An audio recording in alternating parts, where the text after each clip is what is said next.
आज के ये दूसरे लेक्चर जो हमारा पाइवट टेबल पे है, इसमें मज़ीद चीज़ों को देखते हैं, इसे फर्दर एक्सप्लोर करते हैं कि पाइवट टेबल के अंदर हमारे पास कौन-कौन सी ऑप्शंस हैं। मैंने अपने डाटा पे क्लिक कर दिया। लास्ट लेक्चर के अंदर हम जो टेबल वाली ऑप्शन थी उसको नहीं से देख पाए, तो इस दफ़ा ये मैंने इंसर्ट के ऊपर क्लिक किया। देन इंसर्ट के बाद ये इंसर्ट में भी टेबल की ऑप्शन आ रही है। अगर होम टैब में जाते हैं तो उसके अंदर भी ये फॉर्मेट एज टेबल की जो ऑप्शन है वो आ रही होती है।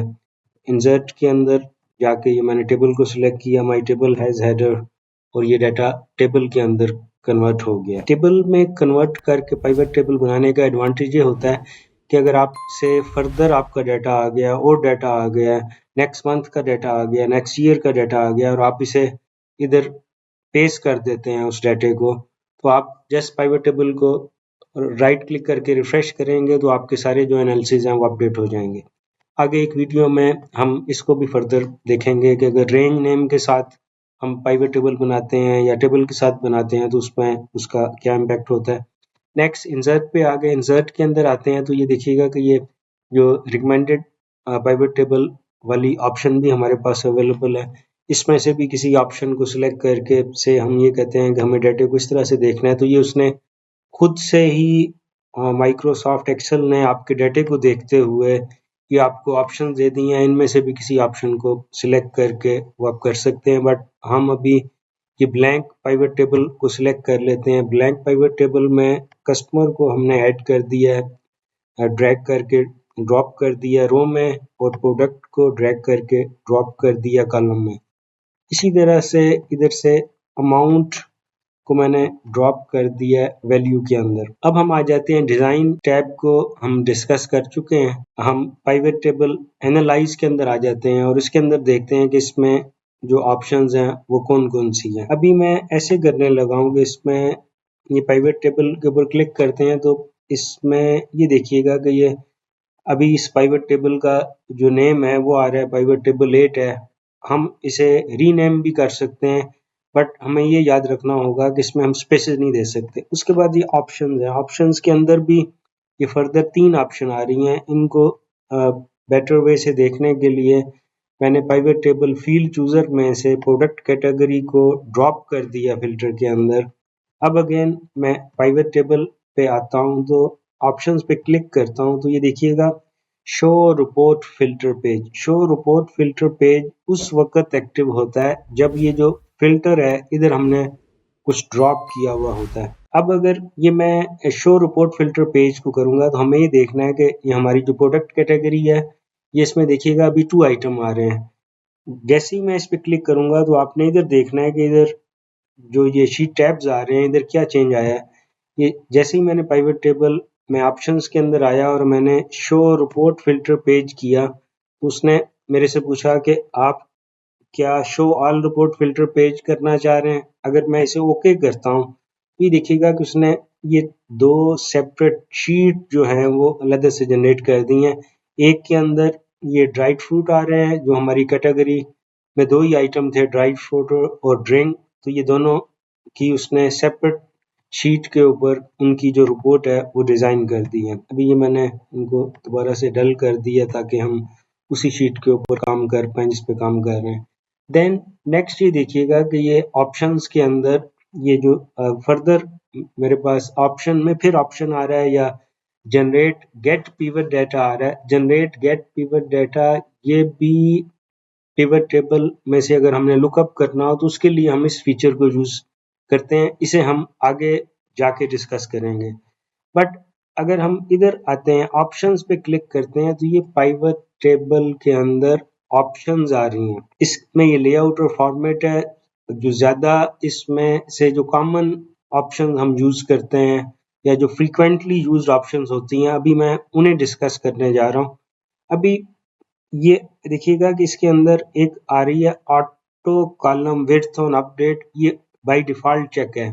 तो होता क्या है कि अगर से मैंने सर्टेन फॉर्मेटिंग की है, मैंने ये कॉलम की जो विड्थ है इसको एडजस्ट किया है, जैसे ही मैं इसको रिफ्रेश करता हूँ तो ये देखिएगा ये दोबारा से उसको उसी फॉर्मेट के अंदर ले जाता है जो जिसके अंदर ये पहले था। अगर हम ये चाहते हैं कि हमने जो भी ये फॉर्मेट किया था वो वाला फॉर्मेट हमारा प्रिजर्व हो जाए, तो फिर हमें ऑप्शंस के अंदर जाके ये जो auto fit column width on update है, इसे हमें अनचेक करना पड़ेगा। अब अगर हम अपने कॉलम के अंदर या अपनी फॉर्मेटिंग के अंदर को चेंज करते हैं, ये देखें, ये मैं विड्थ चेंज कर रहा हूँ। अब अगर मैं इसको अब रिफ्रेश करूंगा, इवन को कलर स्कीम भी हो सकती है कि मैं कलर कर रहा हूँ कुछ कर, अब अगर मैं इसे रिफ्रेश करूंगा तो ये देखिएगा कि इसमें किसी तरह की इसकी जो फॉर्मेटिंग है उसमें चेंज नहीं आई। देन इसी जगह पे जो दूसरी एक इम्पॉर्टेंट ऑप्शन में एक और ऑप्शन है, वो है, वैसे इसमें ये भी देख लीजिएगा कि फॉर एरर वैल्यू शो, अगर से आपका डाटा इस तरह है कि उसमें कुछ जो वैल्यूज हैं या कुछ सेल हैं उसके अंदर कोई एरर आ रहा है, तो आप इधर भी फॉर एरर वैल्यू वो किस तरह से शो करे वो भी आप कर सकते हैं। फॉर एम्प्टी सेल 0 शो करना चाह रहे हैं वो भी कर सकते हैं। जो इसमें सेकंड जो इम्पोर्टेंट ऑप्शन है वो है इसमें refresh data when opening the file, but आप इसे उस वक्त यूज कर पाएंगे जब आपका जो डाटा है वो एक सेपरेट वर्कबुक में है और आपने ये जो रिपोर्ट है ये एक अलग से वर्कबुक के अंदर बनाई है। तब अगर आप इसे चेक कर देते हैं तो जब भी ये फाइल आप इसे ओपन करेंगे ये ऑटोमेटिकली रिफ्रेश हो जाएगा जो आपका पिवट टेबल है, और आपकी जो रिपोर्ट है वो अपडेट हो जाएगी। उसके बाद नेक्स्ट हम आते हैं, ये बड़ी इंपॉर्टेंट फीचर है पाइवट टेबल का जिसे अब मैं डिस्कस करने जा रहा हूँ। सबसे पहले हमें ये पता होना चाहिए कि ये हमारे ग्रैंड टोटल्स आ रहे हैं कॉलम्स के और रोज के, वो ये वाली जो ऑप्शन है ये है फील्ड सेटिंग भी। अभी मैंने ये जो हमारे सम ऑफ अमाउंट थी इसमें से जिधर वैल्यूज आ रही हैं उधर मैंने उस एरिया में या जो वैल्यूज का एरिया है उधर मैंने क्लिक किया हुआ है। अगर मैं ये से कस्टमर के ऊपर क्लिक करता हूँ तब कस्टमर वाले केस के अंदर तो इसमें एज सच हमारी कोई ज़्यादा रेलिवेंट ऑप्शंस अवेलेबल नहीं है, बट जो नंबर वाला केस है उसमें बड़ी यूजफुल ऑप्शंस हमारे पास अवेलेबल हैं। अभी ये देखिएगा कि अभी ये आ रहा है सम ऑफ अमाउंट। अगर मैं क्लिक करता हूँ फील्ड सेटिंग में तो इसमें मेरे पास sum, count, average, minimum, maximum, product वाले केस में वो हर वैल्यू को आपस में मल्टीप्लाई कर देता है, ये वाली ऑप्शंस आ रही हैं। इसी तरह से ये नंबर फॉर्मेट भी आ रहा है। अभी अगर हम अपने डाटे को देखते हैं तो कुछ में ये 1 डेसिमल है, 2 डेसिमल है। अगर हम उसे चेंज करना चाहते हैं, नंबर फॉर्मेट को चेंज करना है, तो हम नंबर फॉर्मेट में आके हमने से नंबर को सिलेक्ट कर लिया, डेसिमल प्लेसेस में मैं 0 कर देता हूँ और यूज 100 सेपरेटेड करता हूँ और ओके करता हूँ, और मैंने फिर इसे ओके कर दिया। तो ये देखिएगा कि ये मेरी जो फॉर्मेटिंग है, नंबर जो फॉर्मेट था वो सारे का सारा चेंज हो गया। अगेन फील्ड सेटिंग पे क्लिक करते हैं। फील्ड सेटिंग वाली जो ऑप्शन है अगर हम राइट क्लिक करते हैं तब भी ये देखिएगा कि ये फील्ड सेटिंग की जो ऑप्शन है ये हमारे पास अवेलेबल है। हमने फील्ड सेटिंग के ऊपर क्लिक किया। अभी हमने ये डिस्कस किया था कि सम टाइम जो ये हमारा न्यूमेरिक फील्ड होता है जब उसे ड्रॉप करते हैं तो काउंट भी आ रहा होता है। काउंट का मतलब ये है कि कितनी एंट्रीज हैं या कितनी लाइनें हैं हमारे उससे रेलेवेंट या कस्टमर की या जो भी डाटा इसके अंदर आ रहा है। एवरेज वाले केस में एवरेज रिटर्न करता है, मैक्सिमम मिनिमम में मैक्सिमम वैल्यू या मिनिमम वैल्यू रिटर्न करता है, या कुछ स्टेटिस्टिकल कैलकुलेशंस हैं जो इसके अंदर आ रही हैं। बट अभी फिर मैंने इसको सम कर लिया।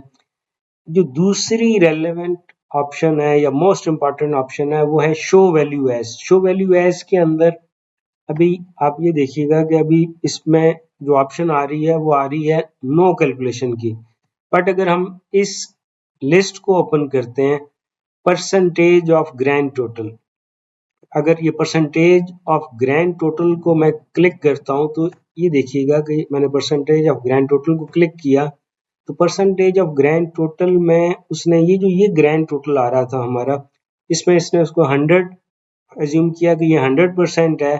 तो फिर वो हर एक के अंदर बता रहा है कि एंडरसन एंड कंपनी का जो शेयर है वो 24.36% है हमारी सेल्स में। ये जो दूसरा कस्टमर है ये उसने परसेंटेज दे दी है ग्रैंड टोटल की कि जो हमारी टोटल सेल्स हैं उसके अंदर प्रोडक्ट वाइज और कस्टमर वाइज उनका कितना कितना हिस्सा है या कितना कितना शेयर है, वो वाली ऑप्शंस आ रही हैं। अगेन अगर मैं राइट क्लिक करता हूँ तो इसमें ये शो वैल्यू एज को मैं इस तरह से भी देख सकता हूँ कि शो वैल्यू एज में अगर परसेंटेज ऑफ कॉलम टोटल पे क्लिक करता हूँ तब वो ये एज्यूम कर रहा है या उसमें उसकी कैलकुलेशन का वे होता है कि वो हर एक कॉलम में कॉलम टोटल को 100 एज्यूम करेगा और फिर ये बता देगा कि एप्पल टोटल एप्पल की सेल में एंडरसन एंड कंपनी का जो हिस्सा है वो इतना है और दूसरे जो कस्टमर्स हैं उनका हिस्सा इतना है। देन अगेन अगर मैं शो वैल्यू एज के अंदर जाके परसेंटेज ऑफ रो टोटल करता हूँ तो हम ये देख सकते हैं कि इसमें ये कह रहे हैं कि जो total sale Anderson and company की हैं उसमें से एप्पल 27% है, कॉफी 29 है, पियर प्लम या इन पांचों प्रोडक्ट को ऐड करेंगे तो ये आपका 100 बन जाएगा। तो ये शो वैल्यू एज या जो वैल्यू फील्ड सेटिंग या सर्टन जो फॉर्मेटिंग की ऑप्शंस हैं वो कुछ इस तरह से हैं। उस बाद हम जो नेक्स्ट लेक्चर है उसमें इसके बाद जो हमारी ऑप्शंस आ रही हैं उसको हम डिस्कस करेंगे। शुक्रिया जी।